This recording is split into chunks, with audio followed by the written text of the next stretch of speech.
আসসালামু আলাইকুম এভরিওয়ান। আজকে চলে আসলাম আপনাদের মাঝে নতুন একটি টপিক নিয়ে। আমার হাতে হচ্ছে একটি প্যান্ট।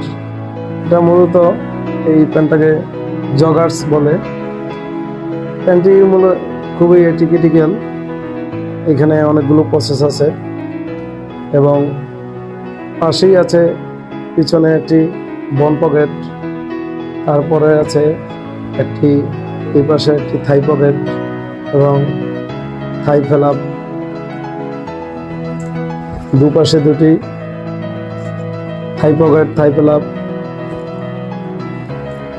পিছনে হচ্ছে এই প্যান্টটি একটি বন পকেট, সামনে ফ্রন্ট পার্টে আছে একটি ফ্রন্ট পকেট।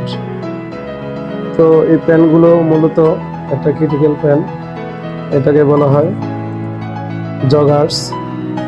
এবং কেউ বলে কার্গো প্যান্ট, কেউ বলে হারমোনি প্যান্ট, আবার কেউ জগার্স বলে। এই জগার্স প্যান্টের নিয়ে আজকে কিছু আলোচনা করব। জগার্স প্যান্টগুলো অনেক ক্রিটিক্যাল হয়ে থাকে। তো অনেকেই যারা নতুন সুপারভাইজার থেকে লাঞ্চিং হন, তারা এই প্যান্টগুলো লেআউট করতে পারেন না।